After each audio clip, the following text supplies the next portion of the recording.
Annyeonghaseyo Bapak Ibuku, semoga sehat, selalu sehat dan semakin sehat serta bahagia selalu ya Bapak Ibuku. Jumpa lagi dengan kami di Tips Kesin, tips-tips kesehatan Indoterapi. Membahas tentang tips-tips kesehatan mulai dari makanan hingga gaya hidup.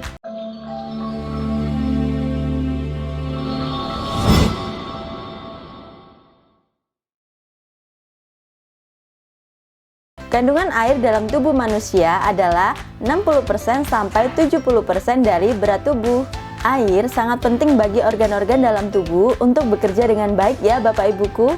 Apabila tubuh kekurangan cairan, agar tetap dapat menyeimbangkan kadar air, maka tubuh secara otomatis mencari jalan mengambil sumber air dari komponen tubuh sendiri, antara lain darah. Akibatnya, kadar air dalam darah berkurang dan darah menjadi kental. Pada akhirnya, perjalanan darah sebagai alat transportasi oksigen dan zat-zat makanan akan terganggu. Saat melewati otak, perjalanan darah akan terhambat. Sel-sel otak yang seharusnya menerima asupan zat-zat makanan dan oksigen tidak dapat berjalan dengan optimal dan lebih cepat mati.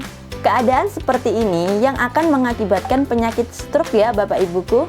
Tidak hanya itu Bapak Ibuku, ketika darah dalam keadaan kental dan melewati ginjal, maka ginjal akan kesulitan melakukan tugasnya sebagai filter racun karena saringan pada ginjal sangat halus. Ginjal menjadi harus bekerja sangat keras untuk melakukan fungsinya menyaring racun apabila kondisi darah terlalu kental. Apabila hal ini terjadi terus-menerus, maka ginjal akan rusak dan harus mengalami cuci darah atau hemodialisis.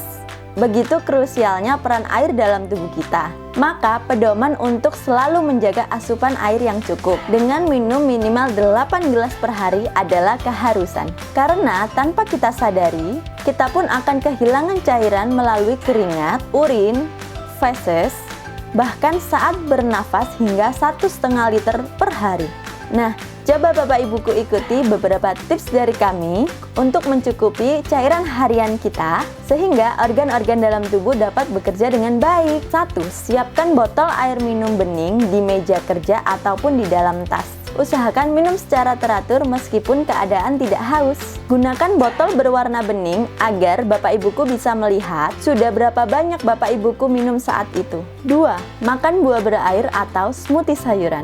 Agar tidak bosan mengonsumsi air, kita bisa dapatkan cairan dari buah-buahan dan sayur-sayuran yang kaya air seperti mentimun, melon, seledri, semangka, tomat, dan sebagainya.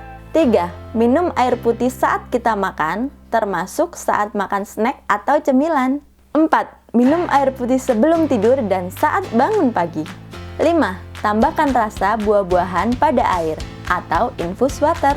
Keharusan meminum air putih terus-menerus terkadang membuat kita bosan. Nah, Bapak Ibuku bisa menambahkan irisan buah-buahan favorit ke dalam air putih. Contohnya irisan stroberi, lemon, timun, dan lain-lain, dan masukkan ke dalam kulkas.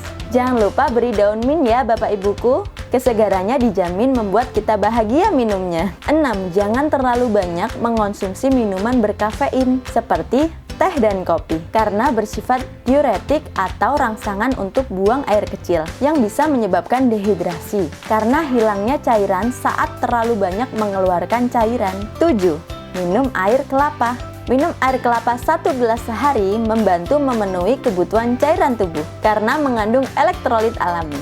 8. Tambah asupan minum saat berolahraga. Saat kita melakukan aktivitas yang berat seperti olahraga, tubuh kita paling banyak kehilangan cairan.